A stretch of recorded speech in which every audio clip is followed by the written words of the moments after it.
Good afternoon, everyone joining us at home, and I guess good morning, depending on what area of Canada you're joining us from.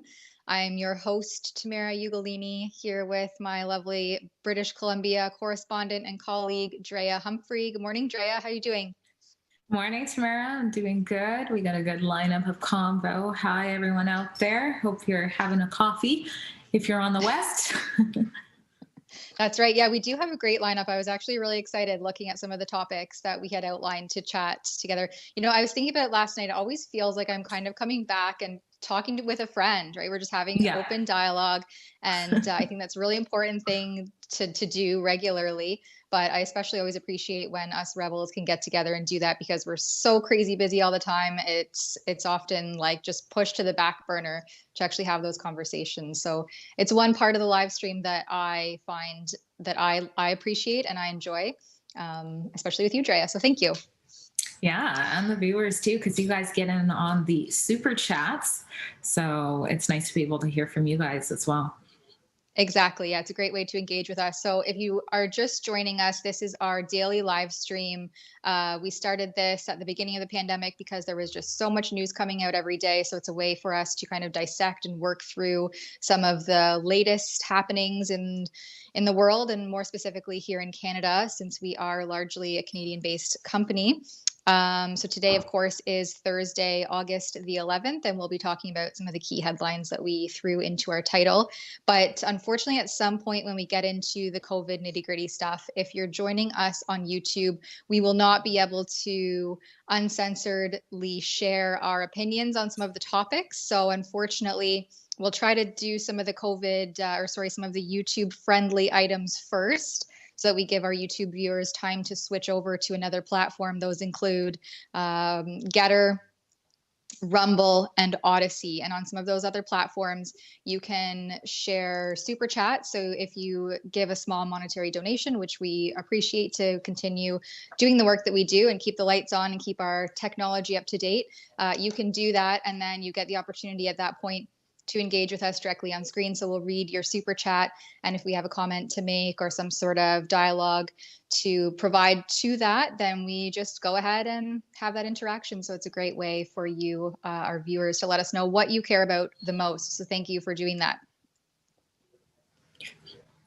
All right. Are we just going to dive in it? Are we going to go I guess we should. Let's start with my province. It's like, doing its typical radical leftist things here, especially in the environmental spectrum. So I think the first article we have here is from the Vancouver Sun.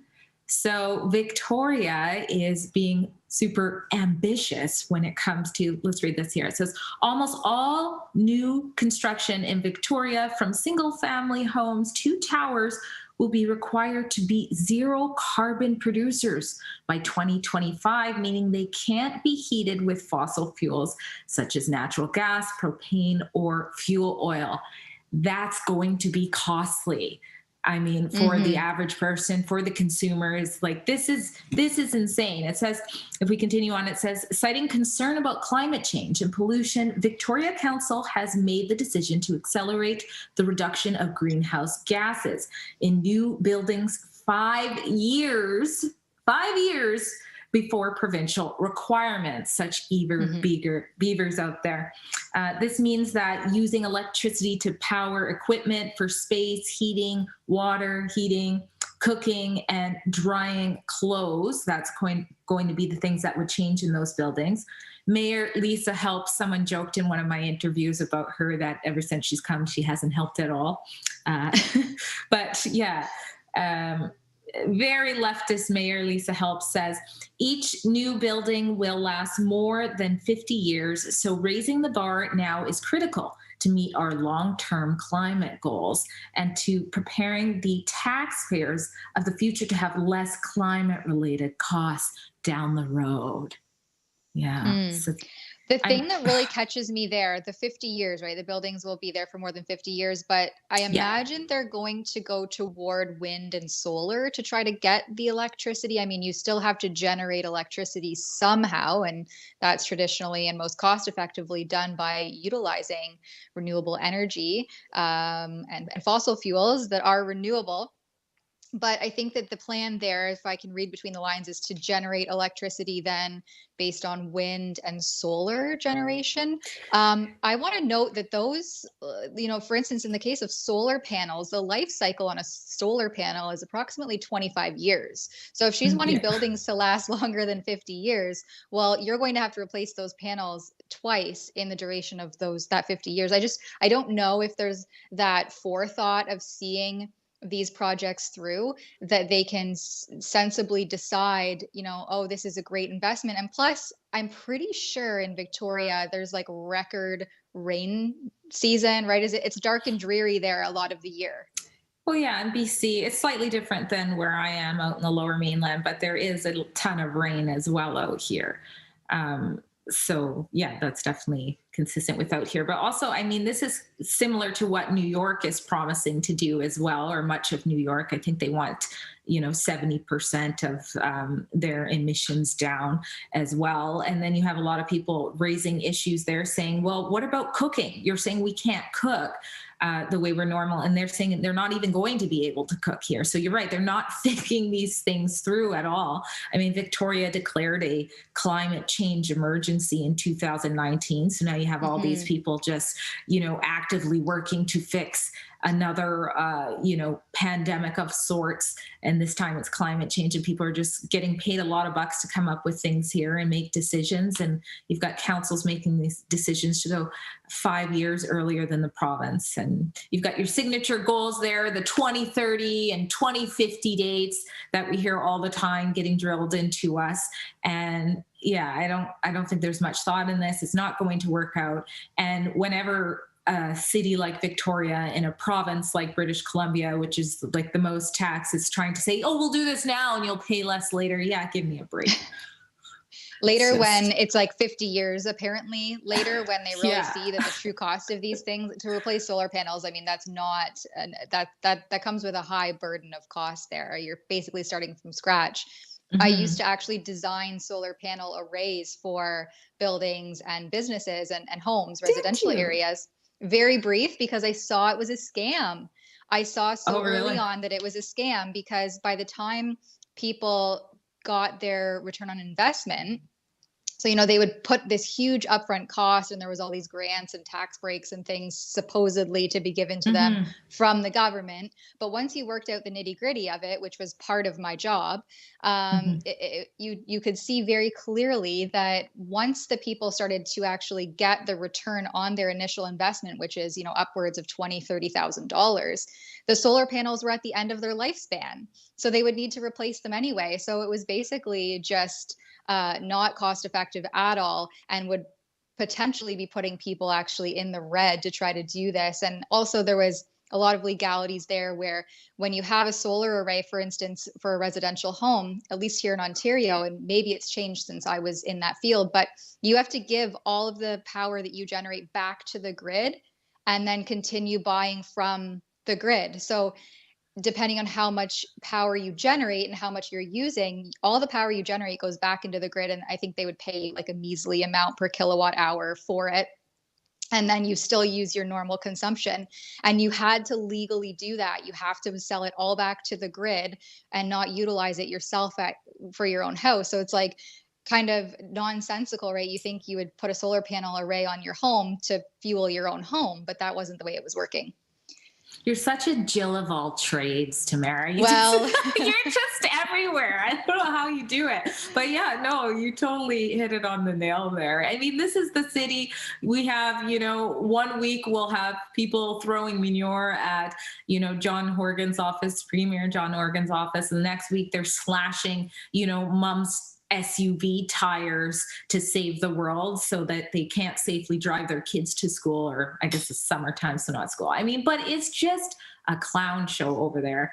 I'm sorry to say it. If you live in Victoria, don't come at me, but perhaps you agree with me.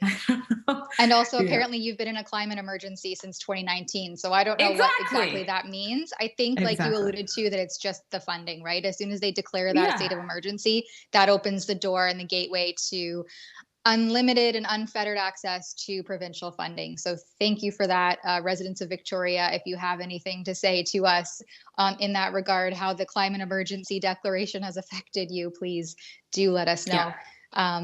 Because other protesters now are taking to Vancouver to denounce fossil fuels once again. So I think that they're planning a bigger demonstration this coming weekend. Drea, if you could give us a sneak peek into your schedule, do you plan on attending? Yeah, I'm going to do it, especially after seeing this. I'll definitely need security to cover it. But this, if you guys have ever been to Gastown, this is such a special place. Around every 15 minutes, this clock, makes some beautiful sounds, and there's a story on it, and people always stop and go around it. And here you have this radical extremist pouring molasses over it. It's an anti-fracking demonstration. Let's watch a video of it. I think there's video. Yeah.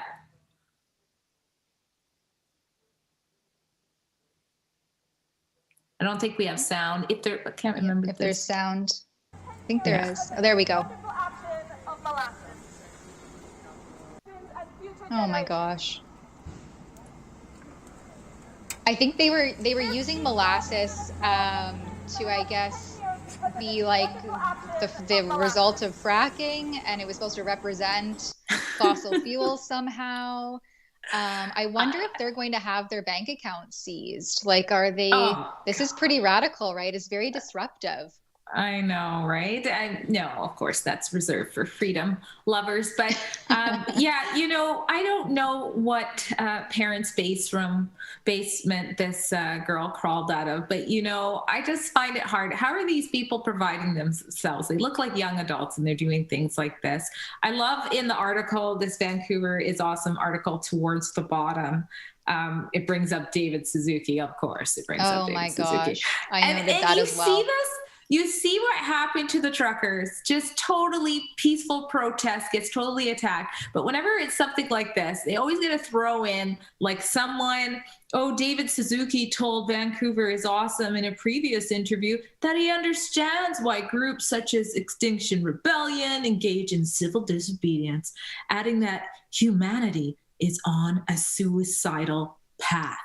Well, if it's a suicidal path, I don't think it has anything to do with the climate. It might be something else going on there. You know what I'm saying? But I mean, yeah, there's always someone condoning this type of illegal activity when it's, something radical and on the left. Exactly, when it supports the current thing. And I mean, I think that we should also remember that David Suzuki was the person who threatened to blow up pipelines. I mean, how is he over here saying society or humanity is on a suicidal path when who knows what kind of destruction and loss of life it would cause to literally blow up a pipeline? Like, that is so radically extreme. And it's just being facilitated by all of the government policy that's coming in with this radical environmentalism that makes no sense. Like, financially and output wise, it literally does not make any sense. As I've already kind of alluded to about the solar array stuff and the wind generation. I mean, all of them have really glaring issues wrapped in this virtue of trying to be environmentally friendly. I mean, wind turbines never decompose, right? It's insane. It is, in my opinion, it is insane. I also wanted to note in this article that one of the demonstrators allegedly shouts into a megaphone, they've destroyed the water table. There's now radiation in the water table. Have they ever seen the absolute cesspools that have been created by lithium mining, right? Because all of these alternative energy sources depend on batteries. Yeah, and storage power. So I guess they aren't privy to the fact that devastates the earth and leaves behind this like sludgy, probably radioactive, because it glows and looks very concerning colors. Yeah. So again, just hints further at the nonsense of all of these radical extremists, again, that are being like egged on by government. This is being Mm-hmm. totally condoned. And I'm interested to see how far they get. I think in the article also they allude to the fact that they're going to like blockade something this Mm-hmm. coming weekend. So I'd be interested to know how that's addressed and dealt with if I Justin mean, Trudeau is going to invoke the Emergencies Act. well, don't hold your breath on that. Honestly, blocking something for these types of reasons is very common here. It happens very often. There's actually been arrests and things like that. So there probably will be a couple of arrests. That's what usually happens, but definitely nobody's bank accounts. No mom's bank accounts will be seized for buying a t-shirt or something like that. So we'll Or, see. held without bail for 49 days Oh collectively. I mean, gosh. how insane. What a difference between how the government addresses radical left versus people just wanting to uphold their basic civil liberties. Mm-hmm. Just Yeah. wild. Yeah. So I think with that, were there any super chats on that topic? I haven't been able to click back into that section, Drea. Do you know if there's any super chats in there? I feel like there should be. Yep, we got one here from G Melinda G60. She donated $2 to us. Thank you so much for that. Down here in Texas, we love your coverage. Hey, how are Woo! you? And I heard, correct me if I'm wrong, or I read that in Texas, you guys are actually making laws against this type of stuff that says you Right. can only, yeah, Yes. you guys are, yeah, we love you in Texas too. King 7734 donates $1. Thank you so much. Says, Ja, me come to Canada for a better life, but I got a rasclat for a leader. Oh, Rosclot. I don't know why I'm laughing. It's not funny. I'm sorry. It used to be the land of the free here, but with people like yourself coming now, maybe we can stick together and change it for the good. So welcome to Canada.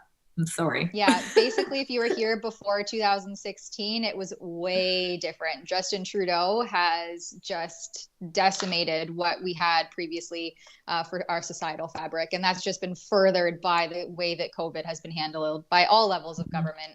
And it's really sad to see. And I'm hoping with good, strong leadership, eventually we can come out on this again, upholding true Canadian heritage. So with that being said, oh, sorry, Drea, go ahead. Well, I was just going to say, and I think people have been sort of pushed to, Canadians were known for being so nice and things like that. I think we're just known for not saying what we really want to say. And I think people are being pushed now that we're getting forced to be in this position where we have to kind of stand for our beliefs. It's slowly happening. So that will hopefully help with everything.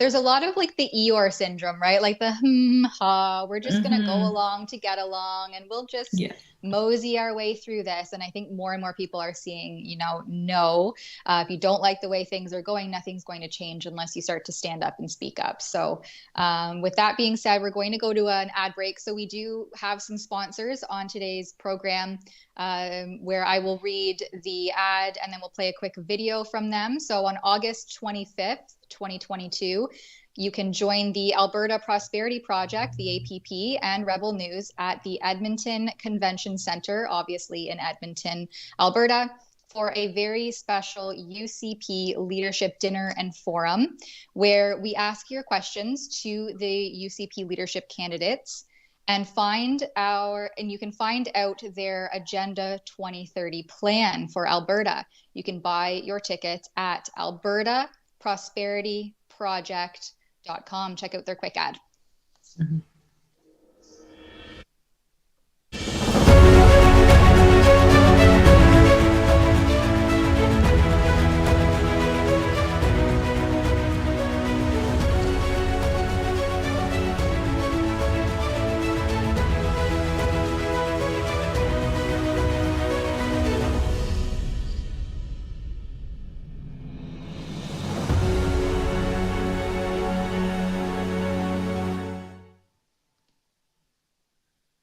So fun. It's always nice to mingle in person after being like 2 years of prevented from having any form of a social Yeah. circle, depending on how much you bought into the narrative and complied.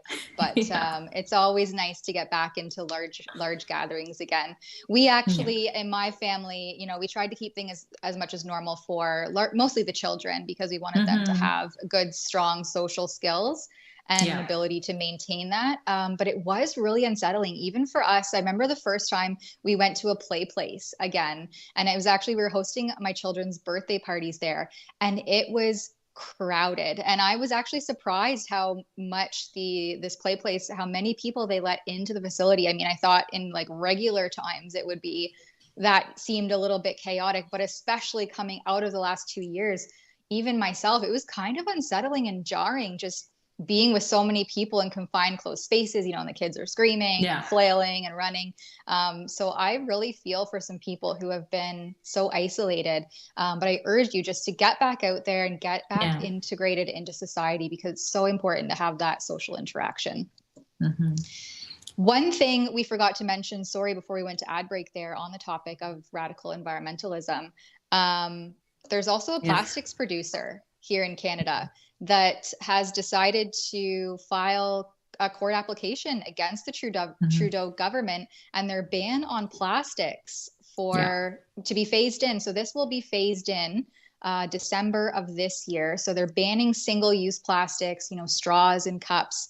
And there's a group who has actually filed a lawsuit against them. And I guess this is the second one, actually. I was reading this article that they have also done the same in regards to the harmfulness of plastics that the Trudeau government had implemented, I think in 2020 or 2021. But it's so hypocritical all the time. For instance, when I was still a Tim Hortons frequenter, which I'm not anymore. And if you would like to know why that is, you can head over to my petition at letkidscamp.com. Tim Hortons Hmm. Foundation camps have been implementing potentially harmful and unscientific mandate on children and youth and all of their staff aged 12 and up to attend their camps this past summer. So prior to when I would get an ice cap, right? On really hot days, it was like, oh, the ice cap is a great Canadian staple here, at least for me in Yeah. the summers. And they now give you paper straws, but the whole thing comes in a plastic cup. And you can get maybe, I don't know, 5-10 sips in before you're literally drinking the paper straw. Like it just Oh, I know. It's disintegrates. so disgusting. And there's actually to-go straws being sent out. This is in the US, and they're paper straws that are packed in plastic as well. And it's just kind of like, No. that's how much sense this all makes. You know what I mean? But yeah, it never ends. And when you read the article, of course, Environment Minister Stephen Gabol, he says he's pretty confident this will fail. Like, Of course he is. yeah. Under regulations Gabel finalized in June, the ban is set to be phased in starting this December, with an end to the manufacture, sale, and import of takeout containers, stir sticks, retail carryout bags, cutlery, and most straws. I don't know about you, but here it's very hard to get a bag. Like if you go to the grocery store, most of them do not give plastic bags or anything like that. I am infamous for forgetting my little bag. So it's like each time I'm buying those cloth bags that I have no use for. I have so many. I even donated some of them to a thrift store. So that's, just, I don't know. Is that happening to you guys already? It is. There has been a constant push, and I'm kind of the thought, I like to lessen my impact in terms of, I cloth diaper, Yeah. I try to use the reusable stuff. I would go to Bulk Barn with my own jars and refill it. I mean, I do make a conscious effort as a consumer to limit the amount that I consume in the way of plastics and single-use things. But I don't think that the government should come at people and start to ban it or limit your use or put like a single-use plastic allocation on your social credit score or anything like this. I think that if the consumer wishes to go ahead and live that way, because it is a lifestyle change, then they obviously can take that. And if we maybe enable people and give more education, but I don't think there should be mandates in place or this like radical. I mean, the thing for me that really comes up when I think about the ban on single-use plastics is the medical establishment and health. I mean, Justin Trudeau loves these vaccines and he just wants everyone to be boosted out the Yahoo. And how is he going to administer, and his government going to push consecutive doses onto Canadians if there's a ban on single-use plastics? I mean, the whole thing is plastic. How do you make a syringe without plastic? Well, they'll find a way, right? When it matters to them. Just like with the masks, how many masks have people thrown out? You see them in shopping carts and everything like this. I went to a doctor's office. I stepped out to go to my car to come something. I came back in. They wanted me to put another one on. I said, I just put this on. They said, it doesn't matter. You have to put it on. And I'm thinking, how many situations like that have we ignored? The mounds of face masks everywhere. It's just ridiculous. But maybe he'll just refer to it as a plastic drink thingy. He won't be able to label it, and that will get him by. A plastic injection thingy thing. Water. And also, I think that masks are the new plastic straw, right? I think that has like just totally switched, because actually yesterday, so I have a video coming out on this the next day or two, but I visited the passport office here. And I guess the federal government is still imposing this crazy COVID theater. So for instance, in order to enter their area in the strip mall. So in the strip mall itself, you didn't have to wear a mask, but as soon as you entered past the Service Canada doors, you had to wear a mask. The doors are open, you know, the airflow is flowing, it's all the same. And so of course I'm mask exempt. So I never had the opportunity. I had to be segregated away from everybody else because of that. And my documents had to be handled in a way. Yeah, there it is. There was my little office for the day. So that was me in like the middle of the line. Gosh, I think at the peak there was like 75 people. And I actually used that chair. So they segregated me over to the side, and I don't want to give away my whole report because it'll be out. But while I was sitting there waiting for them to handle my documents with this high-tech viral blocking basket that we had to pass everything back and forth in, they gave out, so many people didn't bring masks. And so they were providing them for free. And countless amounts of masks. And then I did see one lady, like she came in, she did her stuff, and then she left, and then she got a call that she missed something. So she came back, they had to give her another mask. And these are like individually plastic wrapped KN95. So they're not cheap. And I'm just looking around at, you know, how many masks they gave out in the short time. Well, it was pretty long, actually. The time that I was there, one day, I mean, maybe that's worth a Freedom of Information request, because it was a lot of masks on our dime. It's ridiculous. I look forward to your report. I know in BC, I missed it, but some people were actually sleeping overnight to get into the lineup, but they've kind of changed how you do things. So that's not happening anymore. We do have a super chat for those of you just tuning in. You're like, what is a super chat? On certain platforms, we're encouraging people to check us out on Rumble and Odyssey, for example, so that if we say anything too spicy and get cut off, you won't miss out on anything. And there you can also talk to us. You can give us a small donation that helps pay for our journalism, really. And you can also chat with us. So we have AMT60, who's donated $1. Thank you very much. And says, did you see the doc series called Uninformed Consent and Dr. Trozy's site, on Dr. Trozy's site? Sorry for butchering that.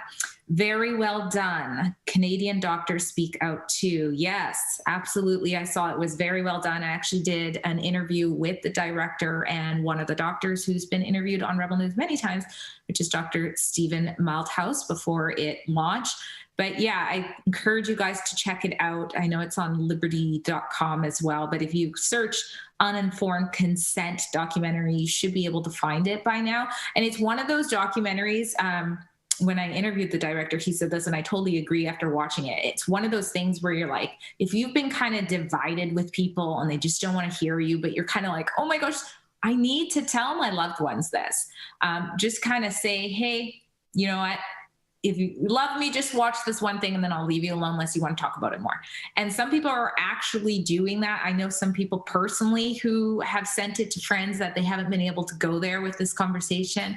And people are actually going, wow, like I've never heard any of this stuff. So yeah, thanks for bringing that up. And Adam, So next on our list. Oh, sorry. There's one more. No, yeah. Go ahead. Adam Ottawa, who donated $1, says, I got my Rebel t-shirts this week. To my surprise, they came with 4 reusable plastic bags, saving me 20 cents. Thank you for the bonus gift. Well, you're very welcome. If you guys want to check out any of our Rebel gear, you can go to rebelnewsstore.com. We're both wearing some of the gear, and I think we still have a code where if you buy 2 unisex shirts, you get a second one free with coupon code SUMMER. And again, that supports our journalism. So thank you so much. And Adam, I see here you gave another $1. Thank you for that. I agree with Tamara about being sensible. I was raised to reuse and repair everything. So reusing a plastic bag comes natural to me anyway. It's not a new concept to reduce waste as an individual. Yeah, I agree. I actually just started to see how much garbage we were accumulating at the end of the week. And, when you put your garbage and you're recycling out, I wanted to reduce it. I didn't feel good about putting that much out to be collected. And, part of my education, my background was actually in sustainable design and that green energy. That's why I was, like I said, designing solar panels there for a little bit right out of university. I did see that it's a scam, but there are parts that I decided as a person, as an individual, to implement in my own life and for my family. But I do not think that the government should come in with the heavy hand of mandates or taxes or any of this bogus nonsense to force people into that way of life. So that's where I take a hard stand against that stuff. But speaking of the hard hand of the government, we have an article here that just came out from Global News where they filed an access to information request to find out how much the Toronto Police Force spent on dealing with, i.e. preventing, the potential convoy. So from February 2nd to 27th, the Toronto Police spent over $7.5 million dealing with potential local convoy. So of course that refers to the Freedom Convoy that hit the nation's capital at the same time. But potential, I mean, they didn't even know for sure. And so they're spending this insane amount of money on a potential convoy. And if we can go back to that report as well. So they spent $7.5 million, and then they spent an additional $1.2 million sending Toronto police officers to Ottawa. And then they break down some further funds and things that happened. And some of that actually included what they paid the City of Toronto. So they actually utilized City of Toronto buses, some more heavy equipment from various other private and public sectors to help them blockades. For anyone who doesn't know, in Toronto, there's the parliamentary buildings all around Queen's Park. It's like a circle that surrounds the parliament building itself.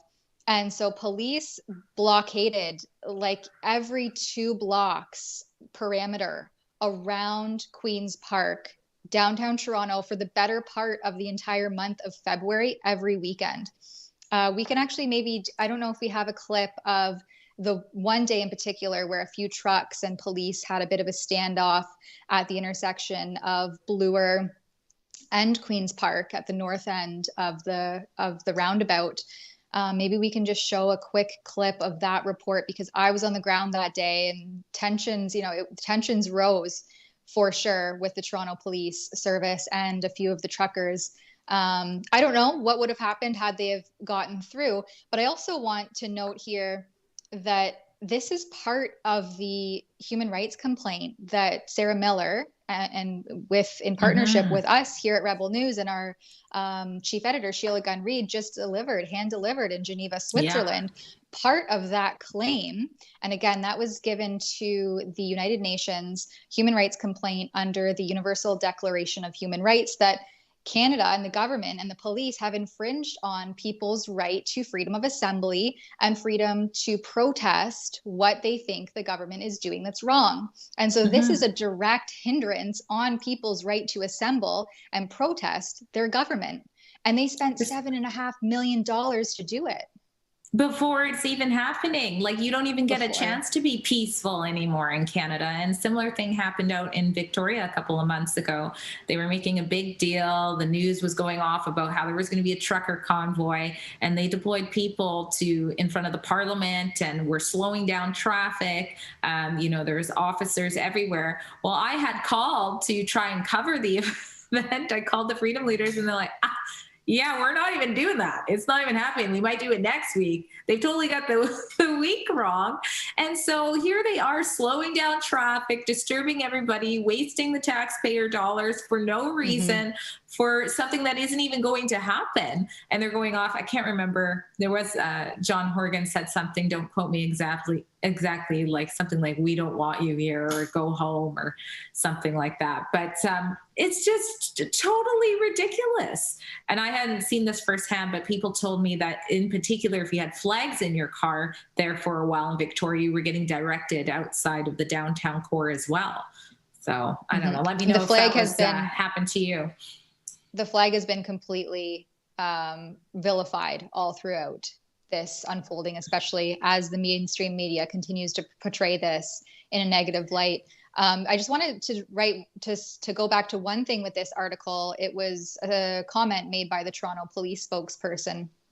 And he said that, or they, I don't know their gender, I don't want to misgender them.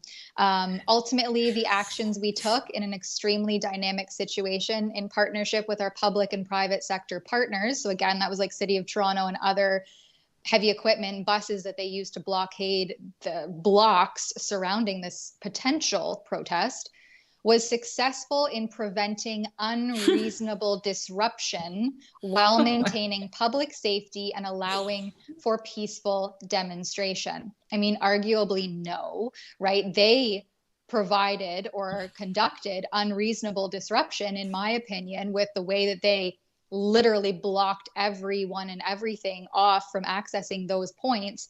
And they didn't allow for peaceful demonstration because people were not allowed to access that area. When I went in to cover that on the Saturday, actually, I was stopped. So there was like police checkpoints all along the perimeter of Queen's Park. And so I was stopped trying to drive in to cover the protest.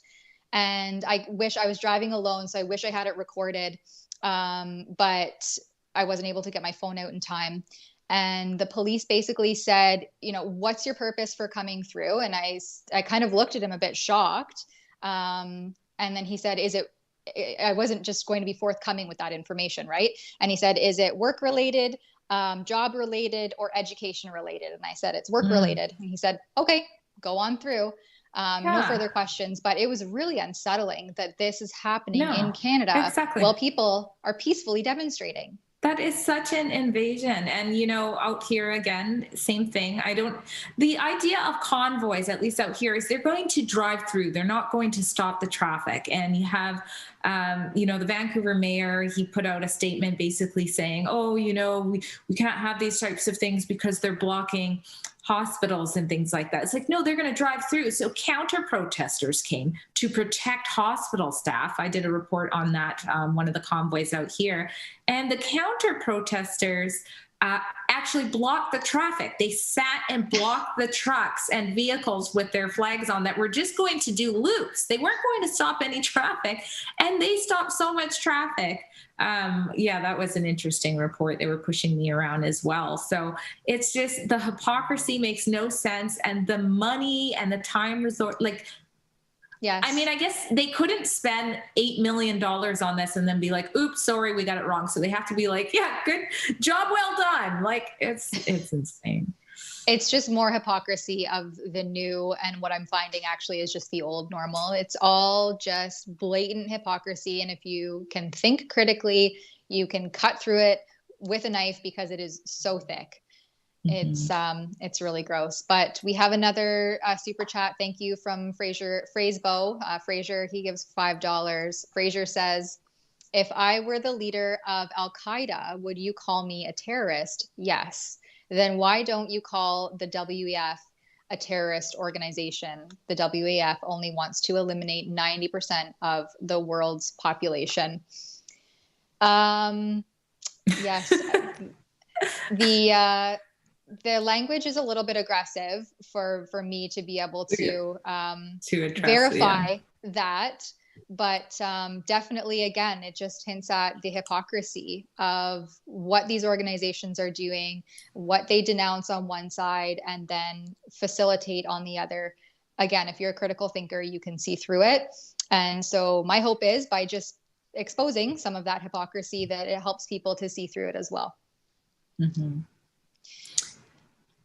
And all right. And then we have the labor shortage in Canada. So I don't know. I think we may have touched on this a little bit last week, or maybe we were chatting off record about it. But the signs up everywhere, I'm seeing help wanted, help wanted, help wanted.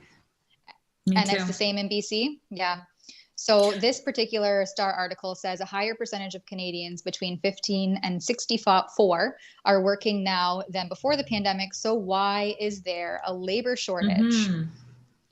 And basically, the article alludes to the fact that the baby boomers have retired. So, of course, we saw that baby boom after World War II, and all of them are coming into their 60s and 70s now. And so many of them are starting to be at that age where they will retire.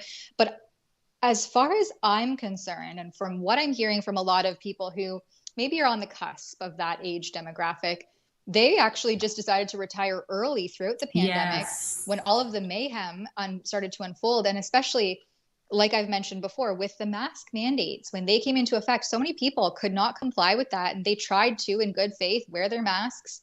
But a lot of people struggled. And if they were close enough to that retirement point in their career, they opted to take early retirement or just retire and get out and wash their hands of it completely.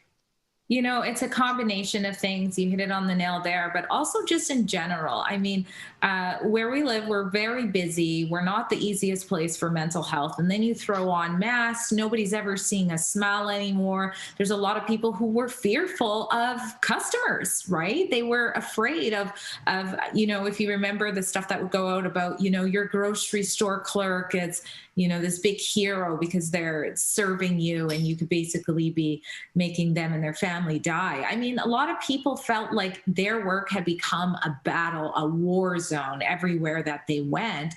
And so the stress of that and the environment, I mean, it had to have all affected everything that's happening. But it is interesting if they're saying there's more people working now. I'm still not quite connecting the dots, and I'm seeing it out here too. The help wanted signs. I've asked people, I notice these signs are up everywhere in the area, especially Chilliwack out here.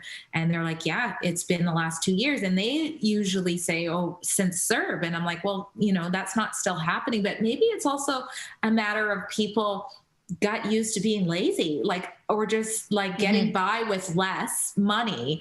I don't know. It's like, it's grooming great for a universal income or something like that. I don't know what it is, but I definitely think it's a combo of things. I also know a lot of people who have left Canada as well, or left provinces. Like they've switched different provinces to try to find a better life as well. So there's just a lot happening at the same time. I think so too. I think there's definitely gaps in this article where it leaves you with more questions than answered. Yeah. One thing that I did note is this particular quote from Trisha Williams. They decided to reach out to her for comment. She's the director of research, evaluation, and knowledge mobilization at the Future Skills Center. She says, well, there's been great talk about the Great Resignation throughout the pandemic and its potential impact on the labor market. The unemployment numbers prove, apparently, that phenomenon did not play out.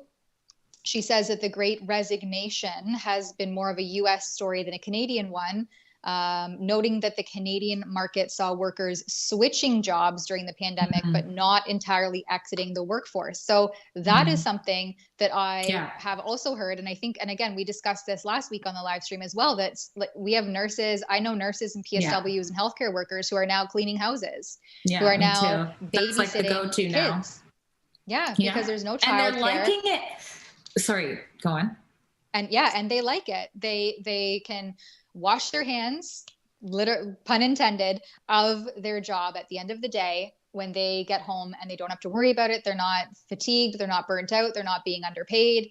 So there's definitely that great resignation, and she alludes to it being, you know, the great switching of careers instead of a full resignation. So people are still in the workforce, apparently, despite the fact that there are help wanted signs literally everywhere. But I think there are help wanted signs in certain sectors. So I'd be interested to break down where the most help is wanted and needed, and where did those people go to if they just simply switched careers.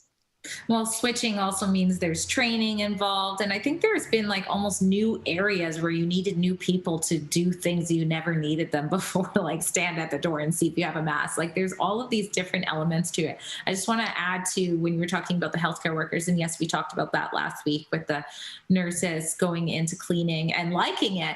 I won't say which doctor, but I spoke to another doctor who, you know, is fighting and trying to get, you know, rights in BC to be in the hospital and everything like that. But at the same time, he's like, if it wasn't for fighting for the betterment of my country, to be honest, I'm doing good. Like life is way less stressful. You know, I'm not getting called at all hours of the day and everything like that. And so that is the danger we're seeing here, is where you have these skilled people who literally go to work to save your lives, who've been pushed to not be there for us, and are going, you know what was I dealing with all that stress before? So we're going to lose all these people, even if they're allowed back. These mandates have such a residual effect. And it's all just working against us. So yeah. Yeah, I agree that we're going to get to some super chats, and then we have to speed things up because we have a bunch of COVID related topics to get to as well. So we'll go through these super chats, and then we're going to have an ad break, and then we'll be cutting our YouTube stream because we can't unfortunately provide great comment and express our real views on this platform. They censor everything that contradicts the widely accepted safe and effective narrative. So we'll be cutting from YouTube. Join us on Rumble, Odyssey, or Getter. And of course, you can send us super chats to engage with us on the live stream there. Phrasebo gives $1. Have you have any information on the crime the RCMP caused to the excavators at Coutts, Alberta? I haven't been following that story as closely as some of our Alberta correspondents. So, Fraser, that might be a better comment to one of them. But what's the website? We have a website that's specific to the Alberta Convoy. And I think it's just all Convoy reports, isn't it? Or is it truckerlawyer.com? Well, we have Convoy reports, and then we had the trucker documentary. Would it be there? I think there's the truckerlawyer.com, and that's specifically about the legalities with what's happening there. So Fraser, you may be able to find out what you're looking for at that website. Unfortunately, I apologize. I'm just not as up on the Alberta stuff as probably I should be. Wrong Way 54 gives $5. Thank you. I hope you're not too far down the wrong way. Sounds like the WEF is making Trudeau a billionaire with the never-ending COVID jabs at all of our expense, pain, and suffering. Definitely, these pandemic profiteers, they're not suffered the financial fallout of any of these policies. And so that, again, hints at the hypocrisy of this alleged new normal. C. Balak donates $10. Thank you so much. Says, I appreciate Rebel and all that you are doing. Are there practical ways we can fight against the Arrive Can? Oh, that's a good one. God keep our land glorious and free. So we have a special website called noarrivecan.com. I know, Tamara, you've done reports on that, right? So Alexa as well. Mm-hmm. Alexa. So one of the ways you can fight back is signing our petition, so we can demand pressure on that. And our charity partners at the